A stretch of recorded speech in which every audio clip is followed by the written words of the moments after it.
जो क्रीम है ना, अगर किसी को पिगमेंटेशन है तो इसको आप ऑर्डर करें। ये जर्मनी में इजीली मिल जाती है, ऑनलाइन भी आप ऑर्डर कर सकते हैं। मैंने भी ऑनलाइन ऑर्डर की थी, ये वही शॉप अपोथिक जो ऐप है वहाँ से ऑर्डर की थी मैं। और इसको अस्सलाम वालेकुम। एक तो आजकल जर्मनी में इतनी ज़्यादा गर्मी है और ऊपर से हमारे इतने काम। आज भी हमें बहुत सारे काम थे, बहुत बिजी दिन गुजरा। सुबह सुबह ही हम नाश्ता करके निकल हमारी थी एक दो तरमीन। यहाँ पर ये अपॉइंटमेंट्स और जो पेपर वर्क है ना, बहुत ज़्यादा सर दर्द कर देता है। और ये लोग आजकल ना वैसे घूमते फिरते हैं, गाड़ी जो भी गाड़ी देखो ना उसके पीछे इन्होंने साइकिल रखी होती है। अच्छा, साइकिल के लिए ये जो स्टैंड होता है इसके लिए भी लाइट्स और नंबर प्लेट ज़रूरी होती है। इस बात का भी मुझे अभी पता चला। आप देख रहे हैं कि 2 नंबर प्लेट्स हैं। ये जर्मनी है कि क्लियरली नजर आए, वो साइकिल से थोड़ा सी छुप जाती है। अपॉइंटमेंट अटेंड की और उसके बाद हम मार्केट आ गए। मुझे यहाँ से एक दो चीज़ लेनी थी हमारे के लिए भी सनब्लॉक, क्योंकि किंडरगार्टन में भी आजकल जो है ना वो बाहर ही पार्टीज हो रही हैं, क्योंकि गर्मी बहुत ज़्यादा है। और इस साल बहुत ज़्यादा गर्मी है, हर तरफ ही जर्मनी में कह रहे हैं कि बहुत गर्मी है। शुक्र है कि जहाँ पर हम रहते हैं ना यहाँ पर थोड़ी सी कम है, मैक्सिमम 31 32 तक यहाँ पर टेम्परेचर जाता है। कुछ एरियाज ऐसे हैं, मुझे कमेंट आए वहाँ पर 40 39 ये नॉर्मल है। और मैं सुनकर हैरान हो गई थी कि ऐसे भी टेम्परेचर है यहाँ पर।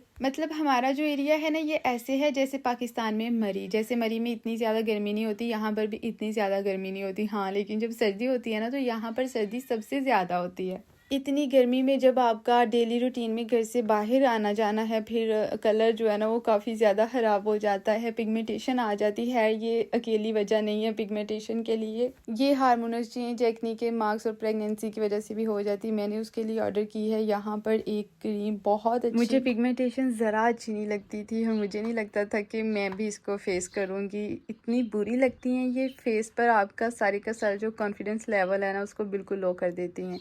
ये जो क्रीम है ना, अगर किसी को पिगमेंटेशन है तो इसको आप ऑर्डर करें। ये जर्मनी में इजीली मिल जाती है, ऑनलाइन भी आप ऑर्डर कर सकते हैं। मैंने भी ऑनलाइन ऑर्डर की थी, ये वही शॉप अपोथिक जो ऐप है वहाँ से ऑर्डर की थी मैं। और इसको मेरी एक दोस्त ने यूज़ किया है, वाकई उनका फेस इतना क्लियर है इस टाइम। उनके फेस पर कहीं पर भी कोई स्कार्स, कोई पिगमेंटेशन बिल्कुल भी नहीं है, बिल्कुल क्लियर स्किन है। मुझे ये एक दफ़ा रेकमेंड की थी, मैं सनस्क्रीन लेने गई थी अपोथिक से, तो वहाँ पर मुझे एक लड़की ने ये दिया था इसके लिए टेस्टर। और इसको मैंने यूज़ किया 3 से 4 दफ़ा, मुझे वाकई ही इसमें रिज़ल्ट नज़र आया। और अब मैंने सोचा कि इसको ऑर्डर कर लेती हूँ। जब मैं पाकिस्तान में थी तब भी मैंने एक दफ़ा ट्रीटमेंट करवाया तो थोड़ी सी लाइट हो गई थी। उसके बाद मैं यहाँ जर्मनी आ गई। यहाँ पर आकर तो मुझे कुछ समझ नहीं आती थी कौन सी सनस्क्रीन अच्छी है, कौन सा फेस वाश अच्छा है मेरे लिए, तो बस ऐसे ही रैंडमली यूज़ करती थी। तब फिर मुझे यहाँ पर मैंने जब स्किन चेक करवाई तो उन्होंने मुझे ये वाला रेकमेंड किया, ये पिगमेंटेशन के लिए बेस्ट है। इसके अलावा गार्नियर का है एक, वो भी अच्छा है। और साथ उसने मुझे बताया कि आप ये यूज़ करें, तब मैंने ये यूज़ नहीं की थी।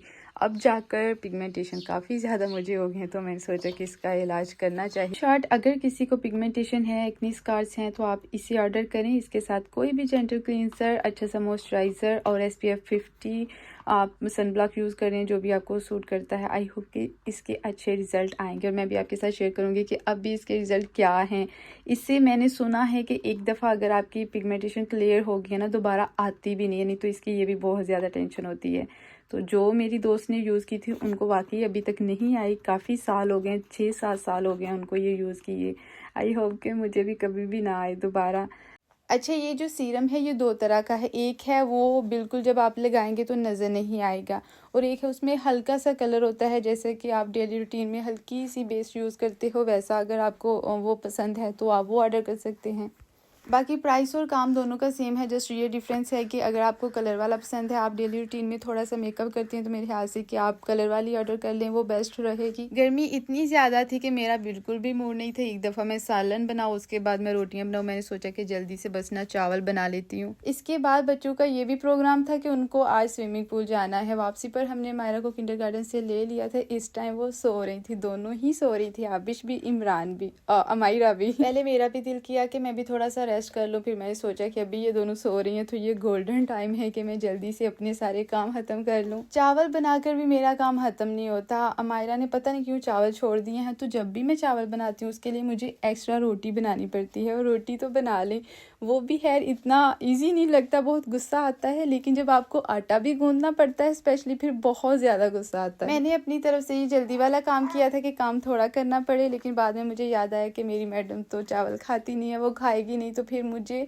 उसके लिए एक्स्ट्रा से आटा गूंदना पड़ा। कभी कभी इतनी बिजी रूटीन होती है यहाँ पर कि एक काम के बाद दूसरा काम, दूसरी के बाद तीसरा काम, और बस ऐसे ही सारा दिन गुजर जाता है। आज का दिन भी मेरा ऐसे ही गुजरा था। सुबह 6:30 से लेकर रात 9 बजे तक मेरा नॉन स्टॉप काम चलता रहा। कोई भी टाइम ऐसा नहीं था कि जब मैंने 15 से 20 मिनट रिलैक्स होकर बैठकर मोबाइल यूज किया हो। इसलिए मैं हमेशा कहती हूँ पाकिस्तान वालियों को कि सोशल मीडिया पर जो भी यूरोप में है ना, उनकी लाइफ देखकर कभी भी किसी के साथ कंपेयर नहीं करें अपनी लाइफ। हर किसी की लाइफ में स्ट्रगल्स होते हैं जो कि कैमरा पर दिखते नहीं, कभी कभार लोग दिखाते नहीं। आप कहीं पर भी रह रहे हो, आपकी लाइफ में बहुत ज़्यादा मुश्किलात होती हैं और बहुत से लोग ये दिखाते नहीं हैं फिर सोशल मीडिया पर।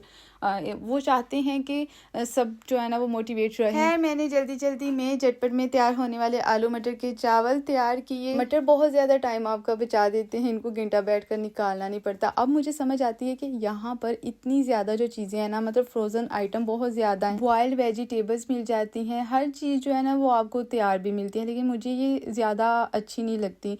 बहुत कम चीज़ें मैं इनमें से यूज़ करती हूँ जो कि साफ़ करके एक दफ़ा ना आप उनको पका लो, जैसे कि चने हैं या फिर मटर हैं। अंदर से बाहर हवा लेने के लिए निकलो तो बाहर इससे भी ज़्यादा गर्मी है। हाँ, यहाँ पर ना एक बात है, अगर आप छाँव में हो ना, किसी दरख्त के नीचे हो, कहीं पर भी हो ना जहाँ पर छाँव है, वहाँ पर आपको गर्मी नहीं लगती। स्विमिंग पूल में भी इतना ज़्यादा रश था, मैं तो बिल्कुल साइड पर जाकर बैठ गया आबिश को लेकर के बच्चे थोड़ा सा एंजॉय कर लें, वो थोड़ा सा नहा लें और उसके बाद फिर हम चलेंगे घर। जितनी देर हम यहाँ पर बैठे रहे, आबिश भी इतने मज़े से खेलती रही, इतनी ज़्यादा वो खुश थी यहाँ आकर। पाकिस्तान में मैंने मायरा के लिए पूल लेकर घर में रखा था, यहाँ पर तो ये चीज़ें चल ही नहीं सकती क्योंकि जगह ही नहीं होती, फिर पानी कहाँ पर फेंकेंगे। 2 घंटे यहाँ पर मायरा खेलती रही, फिर घर आई और घर आते ही मैंने फिर से इतने ज़्यादा बर्तन वाश किए कि काम बता रही हूँ ना कि एक के बाद दूसरा काम स्टार्ट हो रहा था। आज मार्केट में भी हम रिलैक्स होकर कोई भी चीज़ देख नहीं पाए क्योंकि टाइम हमारे पास बहुत ज़्यादा शॉर्ट था। ये मैंने 1-2 चीज़ छोटी ली और मैं सोच रही थी कि इसको कैसे सेट करूँ। मतलब जब एक चीज़ हम ले लेते हैं उसको अच्छे से सेट करने के लिए 2-4 चीज़ें उसके साथ और लेनी पड़ती हैं। बस ऐसे ही ये सिलसिला चलता रहता है। अभी ये मायरा और आबिश फिर से सो चुकी थी। जब हम स्विमिंग पूल से वापस आए घर आते मैंने इसको नहलाया और सुलाया दोनों को।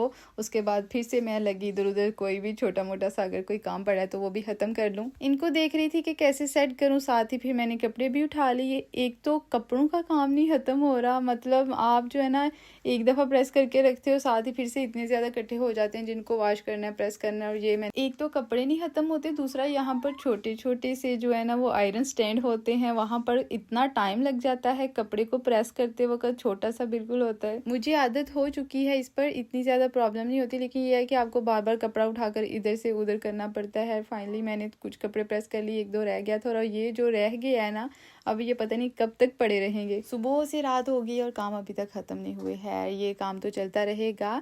अगर आपको ऐसे व्लॉग पसंद हैं जो कि मैं बनाती हूँ तो फिर वीडियो को लाइक ज़रूर कर देना। नेक्स्ट वीडियो आप किस टॉपिक पर देखना चाहते हैं आप ये भी मुझे बता सकते हैं। 1-2 टॉपिक पर अभी वीडियो पड़ी हुई है, वो भी बनानी है। अपना बहुत सारा ख्याल रखना। अल्लाह हाफिज़।